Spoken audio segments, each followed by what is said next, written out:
My review of the America History and Life with Full Text database returns several articles and books referencing the American journalist Dorothy Thompson.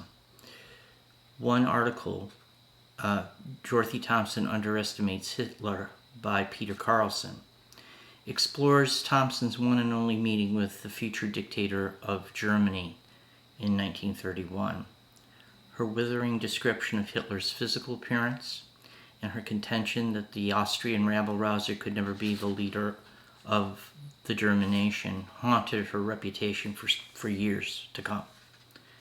A second article in American Journalism, Loretta Steck's Dorothy Thompson as liberal conservative columnist, gender, politics, and journalistic authority, was abstract only, but the Internet Archives housed the entire volume from 1995, including this article. Steck points to the February 1939 meeting of the German-American Bund at Madison Square Garden, where Dorothy Thompson took a seat in the press area and proceeded to respond to the speeches with gales of laughter. Steck contends, with good reason, that the press treatment of the incident reduced its significance to a battle between genders, rather than a battle between political ideologies.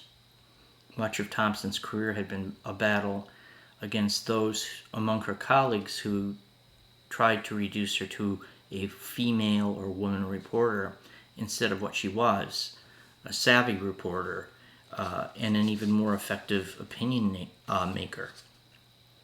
A third article attempted to link the dystopian vision of a fascist America espoused by Thompson's second husband, the novelist Sinclair Lewis, with the advent of the Trump administration. It Can't Happen Here, or Has It? Sinclair Lewis's Fascist America by Ellen Strensky appeared in the journal Terrorism and Political Violence in 2017, and it attempts to draw parallels between Lewis's fictional would-be American dictator Buzz Windrip and the meteoric rise to the presidency of the real estate developer and television star. While there are similarities, the differences between Lewis's character and the 45th president are striking. Windrip is an unabashed anti-Semite as well as a libertine who hides his personal shortcomings behind a veil of religion. The difficulty of making a cohesive argument that Mr. Trump hid his personal attitudes and moral shortcomings is clear, as is the lack of support for arguments that he or his administration was in any way anti-Semitic. The article points to the dangers inherent in polemic posing as history in an attempt to draw parallels between a nation under the weight of the Great Depression and a multicultural, multiracial 21st century America seeking some respite from the pressures and devastation of globalization. First, the article Dorothy Thompson Underestimates Hitler by Peter Carlson examines the origin story of Dorothy Thompson's career as a journalist and commentator. Thompson had married novelist Sinclair Lewis in 1927, and she had been trying to interview the Nazi Party leader since the failed beer hall putsch of 1923. The Nazi Party's success at the polls in the Reichstag elections made Hitler a viable candidate for chancellor, and his American press liaison, Ernst Putzi Haunstangl, convinced the Fuhrer to meet with the foreign press representatives in his suite at the Kaiserhof Hotel in Berlin. Left waiting in the lobby, Hitler eventually summoned Thompson to his suite. Thompson was underwhelmed by his appearance and his inability to conduct a one-to-one conversation. Instead of answering her written questions in a conversational tone, Hitler spoke to her as if he was addressing a vast audience.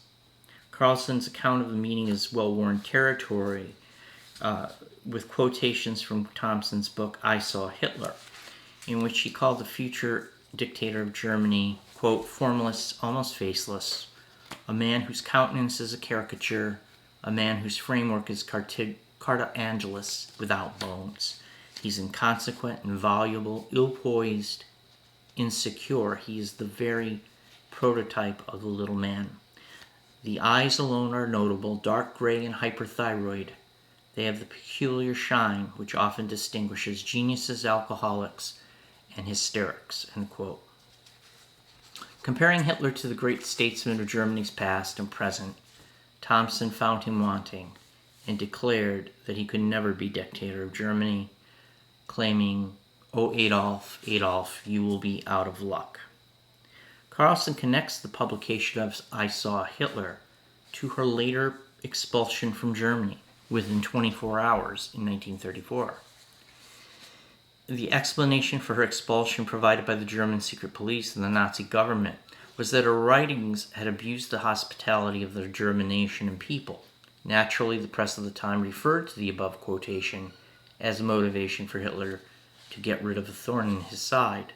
Oddly, the German government has allowed Miss Thompson to enter and leave Germany several times since January 30th, 1933's accession to power. My proposed research adds some clarity to Thompson's activities during that time and a possible alternate explanation for her sudden expulsion. Loretta Steck's Dorothy Thompson as liberal conservative columnist, Gender, Politics, and Journalistic Authority makes some important and valid points about Miss Thompson's storied career. Her thesis, quote, "The entanglements of gender and ideology compromised Thompson's ability to protest and act as a progressive force when she participated in the linguistic realm of political journalism.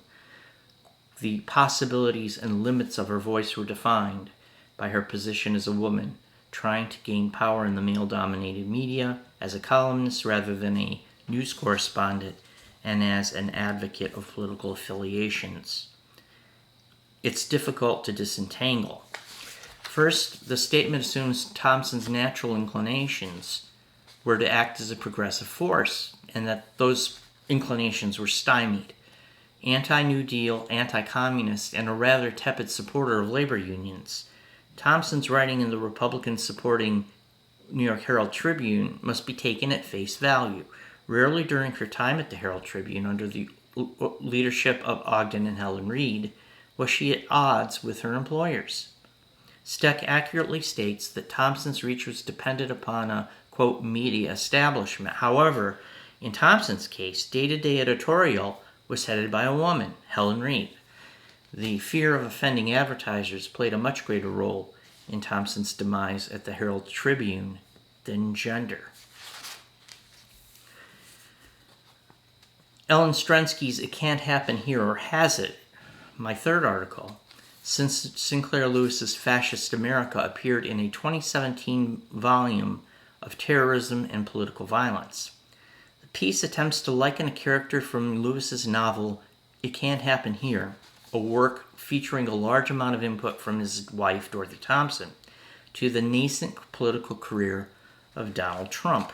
Strensky, an English professor at the University of California, Irvine, sees the character of Buzz Windrip, an anti-Semitic American president who becomes a military fascist dictator, as a precursor of today. She points to similarities. Windrip is described as by Lewis as, quote, vulgar, almost illiterate, a public liar, easily detective, and his ideas, and he quotes ideas, almost idiotic. Windrip's followers, the League of Forgotten Men, are, quote, a mob of camp followers who identified political virtue with money, end quote. Parallels such as these tell us more about Strensky's own political biases than either Windrip or Mr. Trump. Windrip goes on to abolish political parties and establish one party in the novel. Strensky compares Windrip's political mastermind, quote, a sinister advisor to Steve Bannon. From that point on, we're treated to what can only be termed stretching. A case in point, quote, Windrip's campaign train, scarlet and silver, ebony paneled, silk upholstered, streamlined, diesel engined, rubber padded, air conditioned, aluminum Forgotten Man special. Yet even this example evokes the ostentatious display of Donald Trump's Boeing 757, tricked out with things like Rolls-Royce engines, 24-karat gold-plated seatbelts, and silk walls. Well, there are the similarities then, because it could also evoke the traveling entourage of almost every presidential candidate or campaign plane leased or purchased by the winning Republican or Democratic nominee. The comparisons therein are interesting, but hardly point to the advent of American fascism. Granted, the article was published in 2017, and with the events of January 6th, she probably sees even more parallels between Windrip and Trump. But in this case, the military was markedly against anything that Trump might have done to overturn the election. And it's a fallacious comparison between the two. So you have two articles that one goes over well-worn territory. The second is slightly more contributory because of its perspective on gender. And the third is more a polemic by an English professor than a historical paper. Thank you.